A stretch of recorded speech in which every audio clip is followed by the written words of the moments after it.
Okay. This video is gonna be hard because we're gonna talk about Paul Atreides. My boy, Paul Atreides. Look how they massacred my boy.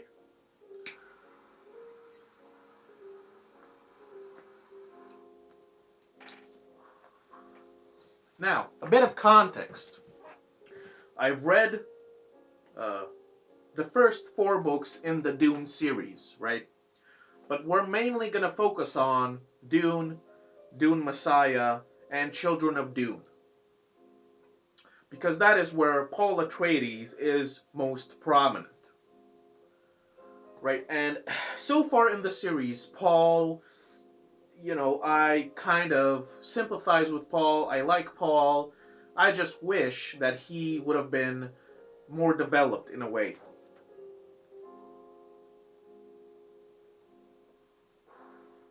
But it's obvious that Frank Herbert, you know, this series, from what I understand, the Dune series is a warning that leaders should never be worshipped. Leaders should not be deified and such. Right? From what I understand, this is one of the main ideas that Frank Herbert used in this series. Right? So Paul Atreides. There's a problem that I have. Maybe this is my fault, but I didn't really understand how this Kwisatz Haderach came to be. So we find out that the Bene Gesserit, a long time ago, went to many planets. And a long time ago, one of their agents arrived on Dune Arrakis. And this priestess spread the rumor, or I should say the prophecy, that a Kwisatz Haderach might come to Dune in the future, right? The muad'Dib, right? So the way this happens is the Kwisatz Haderach an actual prophecy, or is it just a story that the Bene Gesserit have spread and it just happened to come to pass, right? Because I haven't figured it out, right?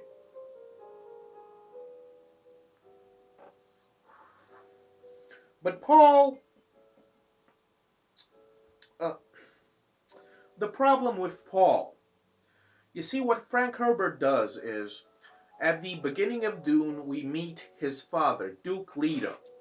He is not developed that well. He is quickly removed so that uh, Paul can become the hero of this story, right?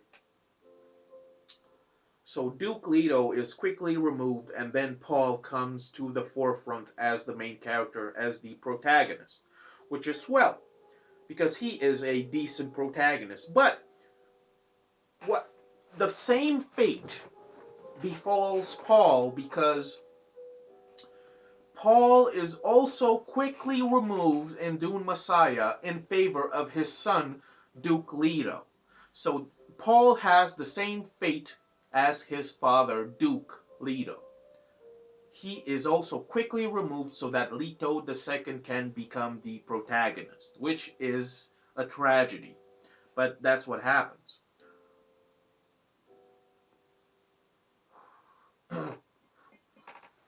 And another interesting thing, uh, this symbolism, Duke Leto dies trying to assassinate Baron Harkonnen. And then Duke Leto's skull is placed in a sort of temple or reliquary, right? And then when Paul dies, when he is assassinated, Leto II takes his water and he places his water in another reliquary. So both Duke Leto and Paul Atreides, they become these sort of religious items, right? These religious trinkets, right? These religious icons, which is hilarious because Paul has always been against religion becoming this systematic machine in of itself, right? And Paul has always been against, a leader becoming this icon of worship as well, which he ironically becomes, right? And his son becomes this as well.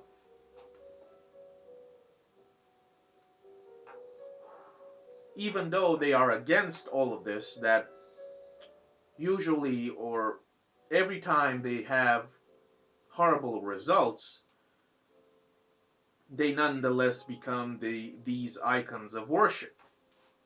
But back to Paul. Paul was a good character. Uh, and just like Leto's golden path, I don't understand how this prescience or this ability to predict the future works, because both Paul and Leto II, they see the dangers of certain choices. They know who their enemies are, and they basically don't do anything to stop it, right? They don't do anything to stop it, and my question is, why is that? Why doesn't Paul, for example, why doesn't Paul stop the jihad that is going to overwhelm the universe, mainly because of the religious fervor of the Fremen? He has visions of this jihad early on as a child, and he basically doesn't do anything to stop it. The Fremen go into the universe and they conquer planet after planet, and they commit atrocities, and Paul doesn't really stop this from happening. And why is that? I don't get it.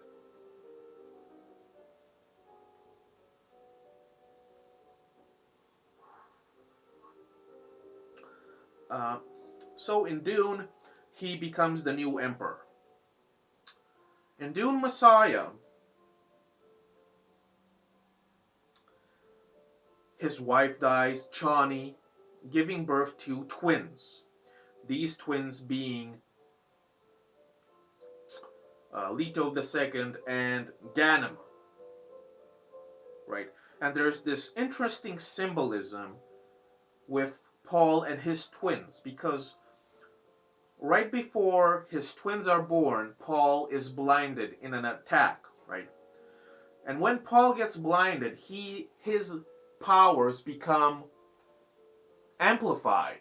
Even though he doesn't have physical eyes to see, his prescience develops. But then Chani dies, and when the twins are born, it seems to me that Paul's prescience kind of disappears, and he just becomes this blind man, right?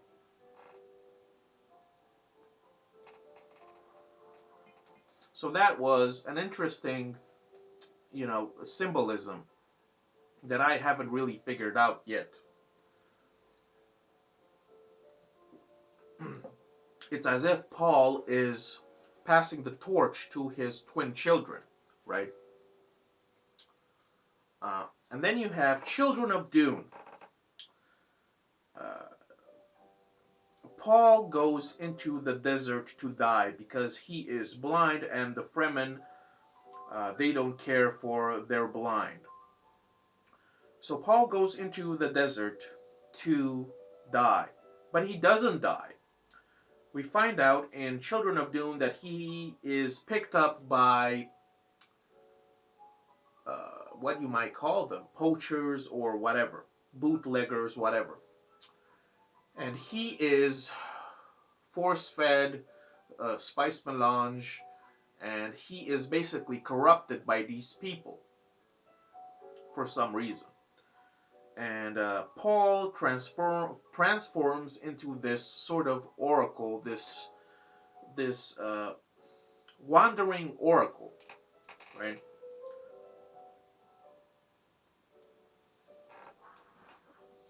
So the last chapter of Paul Atreides is that he becomes this wandering, blind oracle. He goes from city to city. He criticizes his own religion. He criticizes the Fremen. He criticizes his sister Aliyah, which has become she has become the regent, and she has become the monstrosity. Uh, she is controlled by her memories, right, of other people. So Paul, in his last moments, goes and confronts Aliyah in the main square, and I've said this in my review of Children of Dune, but the way Paul Atreides goes out, it just doesn't sit right with me. The way he goes out is just so pitiful, so pathetic, right? He is this old man. He is defenseless, and he gets stabbed by some rando. So he gets stabbed by some rando. He is surrounded by his Fremen who worshipped him. They've all realized that he is Paul Muad'Dib, their god, and they do nothing to stop this from happening. They do not stop that rando from killing Paul. And that is why I really hate the Fremen, basically. But not only that, okay? Not only that.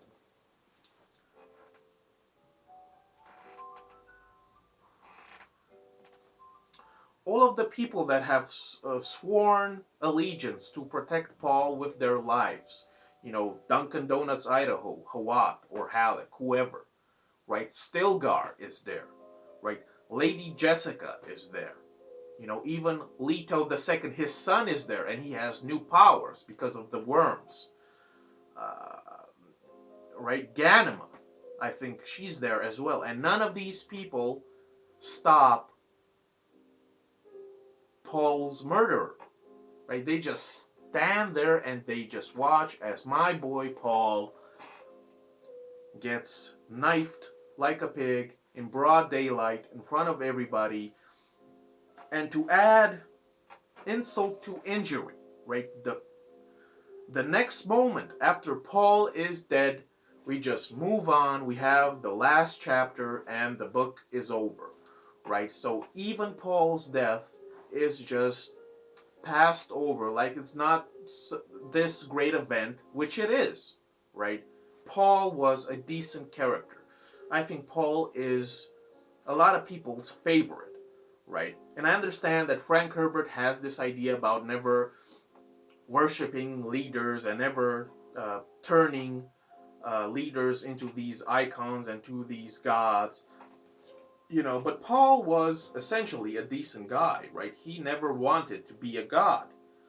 And the fact that his death happens the way that it does, and the fact that it is just passed over the way it is with such indifference, it's just, it's a sad thing to see, right? Because for in the beginning of the series, for 2 books, Paul Atreides, he was the center of this story. He was the sun of this story, and everything else revolved around him.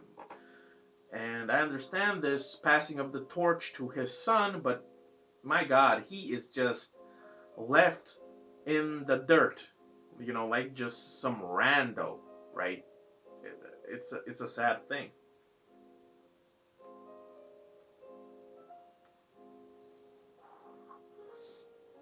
Essentially, Paul Muad'Dib Atreides, he deserved better, and that's just my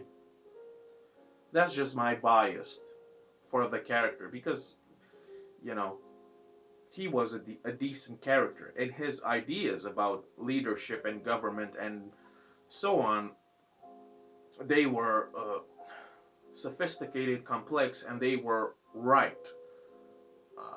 But yet he got slapped by the universe, and he was treated just like anybody else. And it's a tragedy when you look at it after reading a couple of these books. Especially to me, his life seems to be a tragedy. Unfortunately, he was just pushed uh, into this,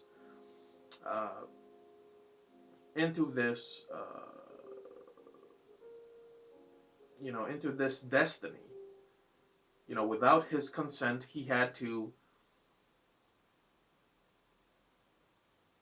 grow up. He had to take the mantle of leadership, and he understood that it would not end well for him. You know, and he made his choices. He understood what was going to happen to him. And he never whined about it. He just accepted his fate, and he just went along with it.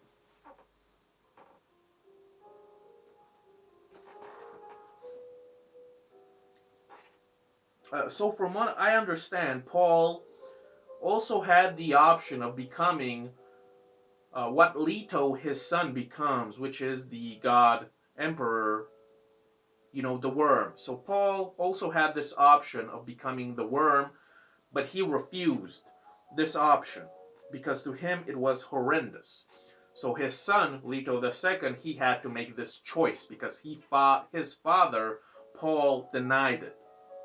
So after Leto becomes the worm, uh, he essentially forces his father to be killed. He sort of, in a way, leads his father in the main square to be knifed by that rando. And both Paul and Leto understand that this is going to happen, that his death will be the result of this, and they just go along with it. And it seemed to me that Leto, his son, uh, insisted that Paul should go to his death for some reason that I didn't understand, right?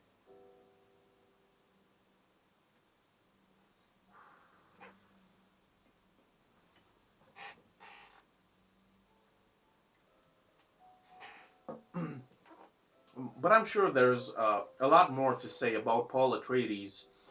Um, but that's essentially what I wanted to talk about.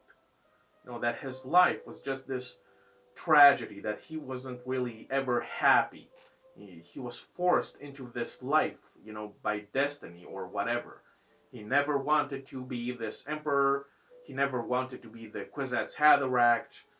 Uh, you know, the Bene Gesserit tasked his mother Jessica to have a girl, but Jessica, she had Paul, a boy, because she wanted to please Duke Leto, and that ruined the genetic plan of the Bene Gesserit.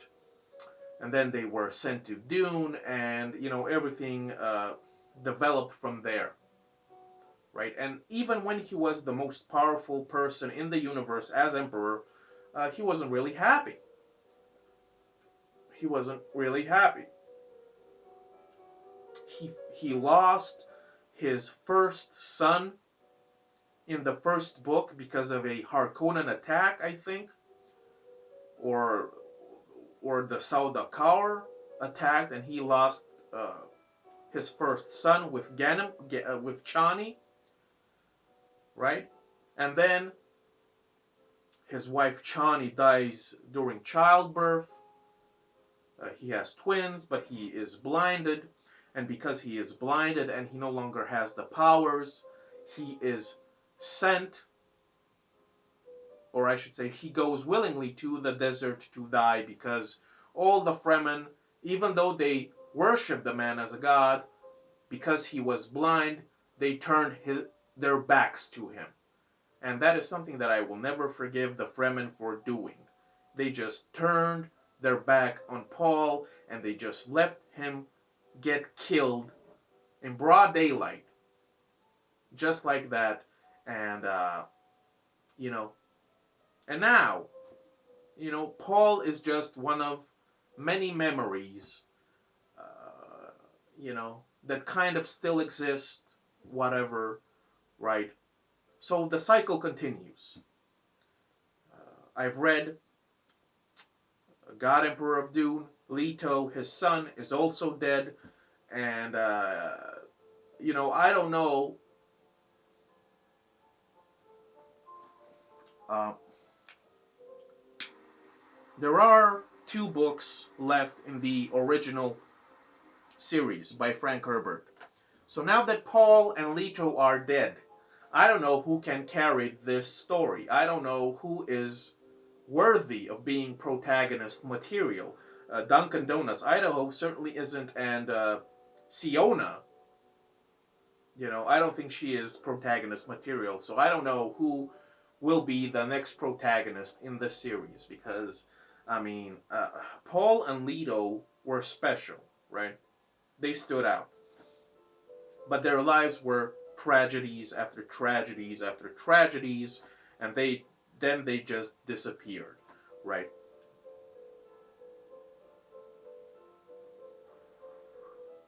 So that's about it. His death, in particular, Paul's death, really stood out to me as just this pitiful moment that he did not deserve to go out the way that he did. You can make the argument, well, he allowed the jihad to happen, yada yada, but still, he didn't want it to happen, And I always make this claim that Paul, he was trapped. He was a victim of of time, of the future. He was a victim, a captive of his own powers, because he was so entrenched in this vortex of the past and the future and all these voices trying to take control and all these prophecies and predictions that he just couldn't really move, right? He just couldn't make a decision because I guess he was frozen in fear. He was terrified of, if I make this decision, this is what's gonna happen. If I do this, and if I don't do this, these will be the consequences, right?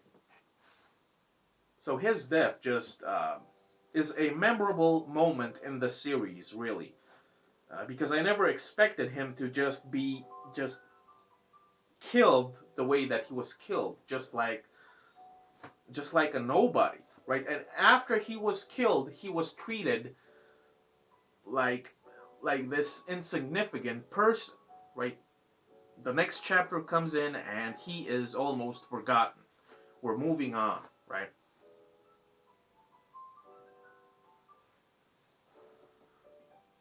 And I get it that this was, of course, done because of the for the progression of the story. Leto had to come in, yada yada. But goddamn, Paul Atreides,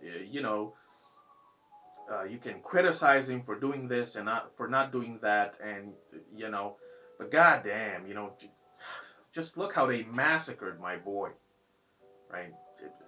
They just massacred my boy, Paul Atreides. I mean, and this is the quintessence of the tragedy. I love tragedies because every tragedy can be avoided, right? If only this could have been done. If only these decisions could have been made. That is the essence of a tragedy. That it could have been avoided very easily. But it but but the people, they weren't aware of it then. And of course the tragedy unfolded nevertheless, and they just massacred my boy, the Kwisatz Haderach. I mean, yikes. Thanks for watching.